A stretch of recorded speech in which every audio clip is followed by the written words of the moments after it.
जय श्री कृष्ण दोस्तों, life style with God में आपका स्वागत है। दोस्तों, यहाँ पर हम श्रीमद् भगवत गीता के तीसरे अध्याय का अध्ययन कर रहे हैं, जिसका नाम कर्मयोग है। आज हम 7वें और 8वें श्लोक का अध्ययन करेंगे। भगवान ने केवल ऊपर से इंद्रियों को विषयों से हटा लेने को मिथ्याचार बतलाया। अब भगवान आसक्ति का त्याग करके इंद्रियों द्वारा निष्काम भाव से कर्तव्य कर्म करने वाले योगी की प्रशंसा करते हैं। यस्त्विन्द्रियाणि मनसा नियम्यारभतेर्जुन कर्मेन्द्रिये कर्मयोगम असक्तः स विशिष्यते। तीसरे अध्याय के 7वें श्लोक में भगवान श्री कृष्ण अर्जुन से कहते हैं कि किंतु हे अर्जुन, जो पुरुष मन से इंद्रियों को वश में करके अनासक्त हुआ समस्त इंद्रियों द्वारा कर्मयोग का आचरण करता है, वही श्रेष्ठ है। यहाँ पर इंद्रियाणि और कर्मेंद्रिय से सभी इंद्रियों को लक्ष्य किया गया है, क्योंकि ना तो केवल 5 इंद्रियों को वश में करने से इंद्रियों को वश में करना ही सिद्ध होता है, और ना केवल 5 इंद्रियों से कर्मयोग का अनुष्ठान हो सकता है, क्योंकि देखना सुनना आदि के बिना कर्मयोग का अनुष्ठान संभव नहीं है।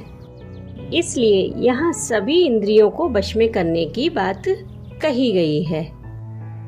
अब समझते हैं कि समस्त इंद्रियों द्वारा कर्मयोग का आचरण करना क्या है।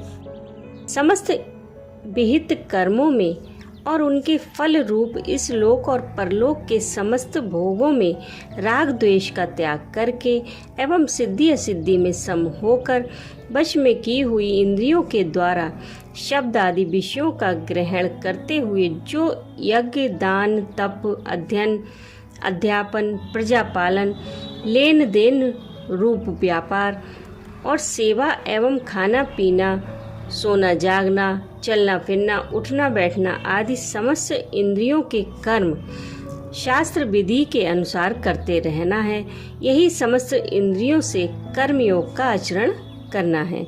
दूसरे अध्याय के 64वें श्लोक में इसी का फल प्रसाद की प्राप्ति और समस्त दुखों का नाश बतलाया गया है।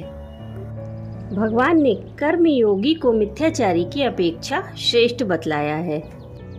यहाँ पर कर्मयोगी को समस्त साधारण मनुष्यों से श्रेष्ठ बतलाकर उसकी प्रशंसा की गई है। यहाँ इसका अभिप्राय कर्मयोगी को पूर्व वर्णित केवल मिथ्याचारी की अपेक्षा ही श्रेष्ठ बतलाना नहीं है, क्योंकि पूर्व श्लोक में वर्णित मिथ्याचारी तो आसुरी संपदा वाला दंभी है। उसकी अपेक्षा तो सकाम भाव से विहित कर्म करने वाला मनुष्य भी श्रेष्ठ है। फिर दैवी संपदा युक्त कर्मयोगी को मिथ्याचारी की अपेक्षा श्रेष्ठ बतलाना तो किसी वेश्या की अपेक्षा सही सती स्त्री को श्रेष्ठ बतलाने की भांति कर्मयोगी की स्तुति में निंदा करने के ही समान है। यहाँ पर सिर्फ कर्मयोगी को सर्वश्रेष्ठ बतलाकर उसकी प्रशंसा की गई है। अर्जुन ने जो यह पूछा था कि आप मुझे घोर कर्म में क्यों लगाते हैं, उसके उत्तर में भगवान ऊपर से कर्मों का त्याग करने वाले मिथ्याचारी की निंदा और कर्मयोगी की प्रशंसा करके अब उन्हें कर्म करने के लिए आज्ञा देते हैं। नियतम कुरु कर्म त्वम कर्म ज्यायो ह्यकर्मणः शरीर यात्रा पीचाते न प्रसिद्धेद कर्मणः। तीसरे अध्याय के 8वें श्लोक में भगवान श्री कृष्ण अर्जुन से कहते हैं कि तू शास्त्र विहित कर्तव्य कर्म कर, क्योंकि कर्म न करने की अपेक्षा कर्म करना श्रेष्ठ है, तथा कर्म न करने से तेरा शरीर निर्वाह भी सिद्ध नहीं होगा। कर्म करने के लिए आज्ञा देकर भगवान ने यह भाव दिखलाया है कि वर्ण, आश्रम, स्वभाव और परिस्थिति की अपेक्षा से जिस मनुष्य के लिए जो कर्म शास्त्र में कर्तव्य बतलाए गए हैं, उन सभी शास्त्र विहित स्वधर्म रूप कर्तव्य कर्मों को करने के लिए आज्ञा देकर भगवान ने अर्जुन के उस भ्रम को दूर किया है, जिसके कारण उन्होंने भगवान के वचनों को मिले हुए समझकर अपना निश्चित कर्तव्य बतलाने के लिए कहा था। अभिप्राय यह है कि तुम्हारी जिज्ञासा के अनुसार मैं तुम्हें तुम्हारा निश्चित कर्तव्य बतला रहा हूँ। उपयुक्त कारणों से किसी प्रकार भी तुम्हारे लिए कर्मों का स्वरूप से त्याग करना हितकर नहीं है। अतः तुम्हें शास्त्र विहित कर्तव्य कर्म रूप स्वधर्म का अवश्यमेव पालन करना चाहिए।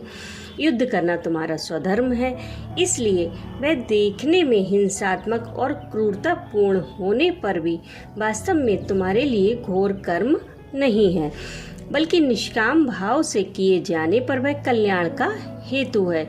इसलिए तुम संशय छोड़कर युद्ध करने के लिए खड़े हो जाओ। कर्म ना करने की अपेक्षा कर्म करना श्रेष्ठ है। इस कथन से भगवान ने अर्जुन के उस भ्रम का निराकरण किया है, जिसके कारण उन्होंने यह समझ लिया था कि भगवान के मत में कर्म करने की अपेक्षा उनका ना करना श्रेष्ठ है। अभिप्राय यह है कि कर्तव्य कर्म करने से मनुष्य का अंतःकरण शुद्ध होता है और उसके पापों का प्रायश्चित होता है, तथा कर्तव्य कर्मों का त्याग करने से वह पाप का भागी होता है एवं निद्रा, आलस और प्रमाद में फंसकर अधोगति को प्राप्त होता है। अतः कर्म ना करने की अपेक्षा कर्म करना सर्वथा श्रेष्ठ है।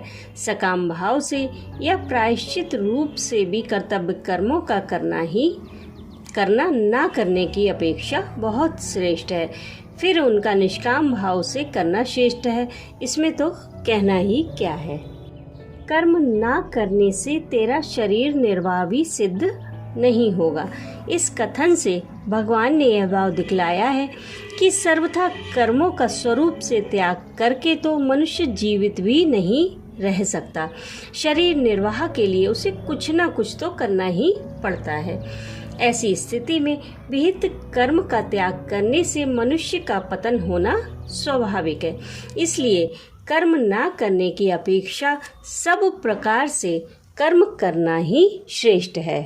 राधे राधे।